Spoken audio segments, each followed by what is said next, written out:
there. So I've decided, well, we have decided, my mom and I, to visit San Francisco for the first time. Last time I came on the East Coast, well, the West Coast of United States was a while ago, and I wasn't particularly attracted to this coast. So I didn't know what to expect. I didn't have any expectation at all, and I figured that I heard a lot of things about coming here. You know, there was a lot of poverty, a lot of people living in the streets, especially in Los Angeles. So I didn't quite know what to expect for San Francisco, and I don't necessarily agree with the state's mindset and beliefs. So I was like, okay, let's try it and let's see how it goes. And just because the opportunity presented itself, um, I ended up coming here. So my first impression of San Francisco was very positive. We encountered very pleasant people that was very fun to speak with. Um, from the get go, from the airport, we took a taxi to go to our hotel, and we met with um, a Vietnamese taxi driver. And of course, chatting up with him, we got to know more about his life, and we got to know more about a little bit of what he was thinking of San Francisco. You can imagine people coming from here who's been living there for so long, they're sold where they're living, right? They're very part of their place, their city.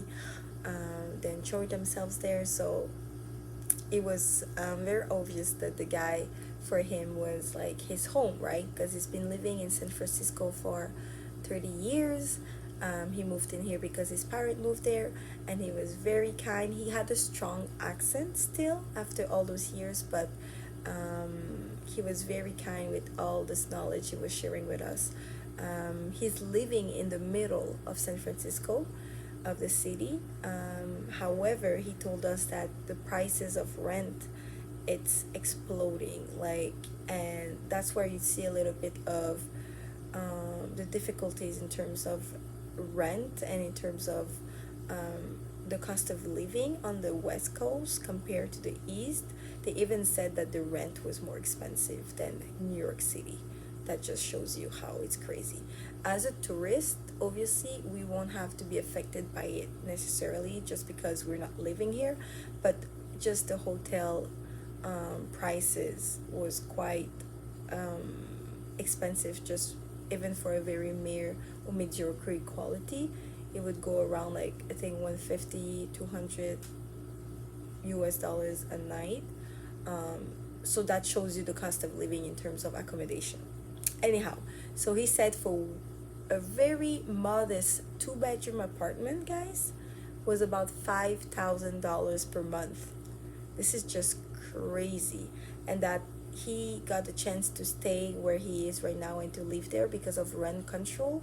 So from what I've gathered is that he's been living there for so long that the landlord cannot change the price of his rent too much. He can only do 2-3% up from the price of the rent, which is why he can still afford it, right? So anyway, so he spoke about his family. He said a couple of things to visit, and that he really, really, really loves San Francisco, and that he doesn't, you know, he associates himself with as a San Franciscan. I don't know how you say that, and he doesn't associate anymore with his roots of Vietnam, right? So he enjoys himself, except for the cost of living. He says the food is as comparable as the rest of California, which is quite like the same prices, but the very difference is that the rent is quite expensive, just as Los Angeles. So that's what we gathered from him. And then as we were going to pay, we wanted to give him a $10 tip. And then I'm telling you guys, very good impression, very kind people. Not what you expect when you go on the West Coast. He decided to not get the $10 tips and chose to give us $5 more. So he took just $5. Said it's okay, don't need more. It's too much. It's enough. So he didn't take all of the tips we gave him. So he just took five. That shows you the kind heart that he had.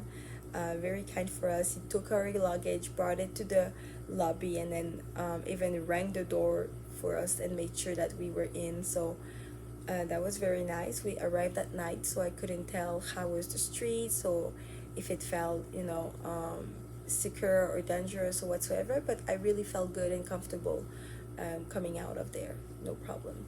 Then the other guy, he was Indian, the one taking care of the lobby for the hotel check-in, and he was very kind as well. Very, very, very strong accent in Indian, but he was very kind, and he answered all of the questions, took his time.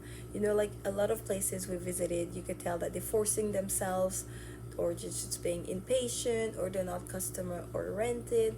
But unfailingly, like every time we go into the US, well, however, the states are quite different across the country, right? But they're really customer service oriented, and they take their time, and they're talking and they're talking and they're talking.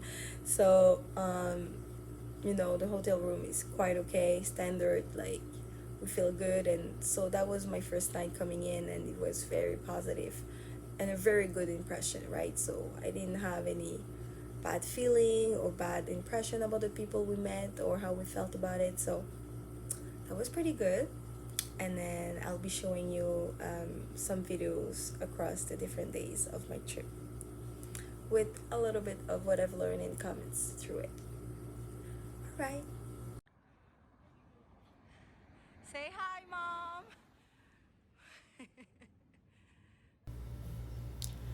Yeah, so that was around the neighborhood of Lombard Street, also known as the Zigzag and the very angled street, right? The ones that we recognize a lot in San Francisco.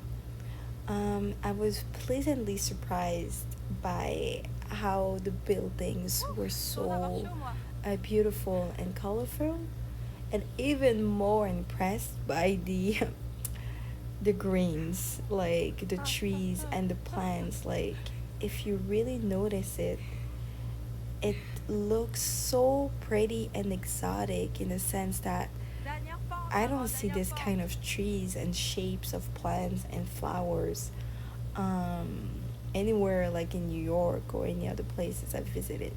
Like when I went to Florida, obviously you can expect. And they're saying hi here. They're very kind. Everybody we cross pathway seem to be so happy and smiling. So over here at the end, you see the Alcatraz Island with the Engle Street. Yes, I do move a lot because I was walking in the same time. Over there are all the colorful buildings, and we're gonna be going there so we can see San Francisco from the top of this door.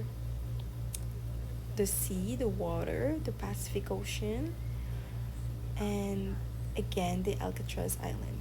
So like, look at the trees, guys. Look how fun they are. They're like so varied, so green, and a lot of them are actually quite cut perfectly in shape so it can fit with the house. Like it's just amazing. Like I was like more in awe with the trees and the colorful buildings than anything else as I was walking through the streets of San Francisco. Like look at that. The lavender. It's amazing. Oh my gosh. C'est comme un genre de lavande. C'est tellement beau. Non, c'est soft. Regarde ces arbres. Ah, il y a un faux perroquet là sur l'arbre.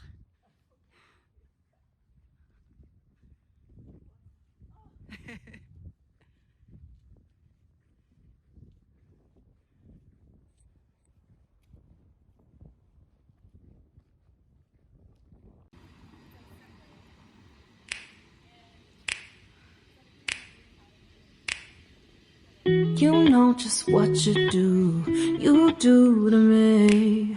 Play my emotions like a pair of puppet strings. Did it ever occur to you my heart's more than a toy? Please go easy on me, babe. Send message after message, forward my calls. Next day you hit me back like nothing happened at all. What about all the things you used to say to me? This ain't the way it's supposed to be. And you know I wouldn't do that to you. You know I wouldn't treat you that way. No, I've been running, can't catch up.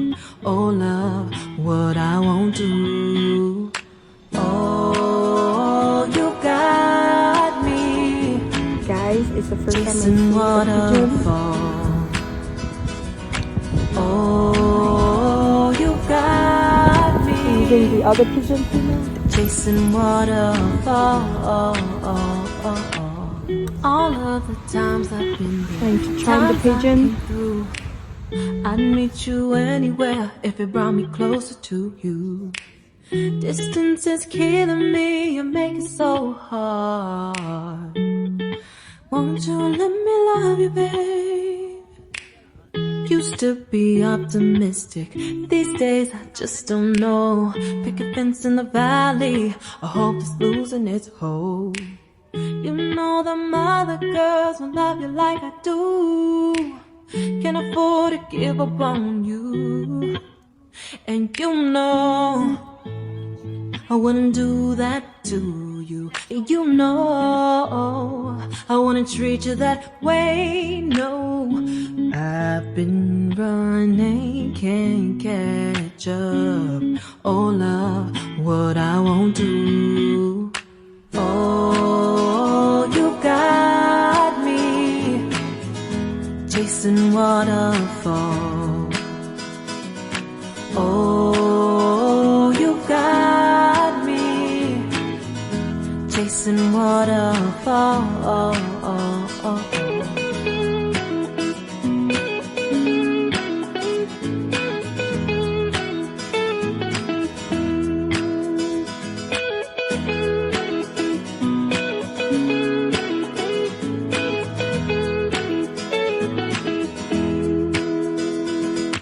Oh, oh, oh, you've got me chasing waterfalls. Oh, oh, oh, you've got me chasing waterfalls. Oh, oh, you got me. Here it smelled so much like the fresh fish, you know, and all of the birds were going crazy. They kept, I don't even know how to say it, they kept yelling and making noise to call their friends, I don't know, and family, because there was food coming in. So that was the famous Pier 39 and the Waldorf, how do you call that? I forgot the name.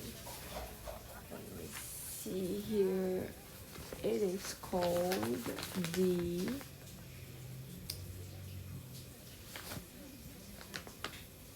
Fisherman's Wharf. The Fisherman Wharf is quite large. And this is the Pier 39, also known as the fish market or the market where you get to see all of those beautiful restaurants, stores. It's so lively, you know, and this is one of the things I find that misses in Montreal. It's such an attraction, a touristic attraction, a local attraction. It's full of colors. It's just fun, you know. Obviously, there's always higher prices because they know there's a lot of tourists coming in, and it's like a boardwalk, you know. And when you go across a lot of cities, across the water and the ocean in the States, you get those piers, you get those like type of market that's so playful, you know. Bubagam Shrimp Co. Literally, guys, I've learned very recently that that was based off the movie of Forrest Gump. And that because he spoke, that the Forrest Gump spoke about it with his best friend, that they wanted to start this type of restaurant, and then they just started it, and then they really created it in real life. It's crazy. You just see this type of stuff in the US, seriously.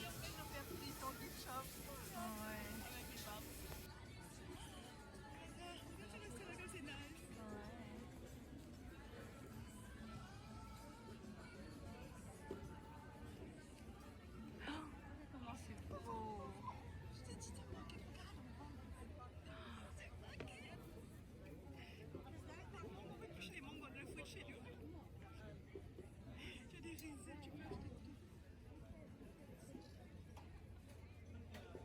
Chocolate for dipping.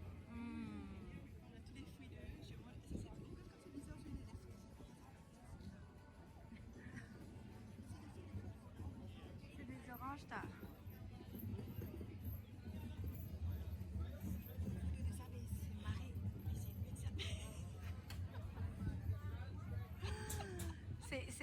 C'est la clémentine la plus frisée que j'ai jamais vue.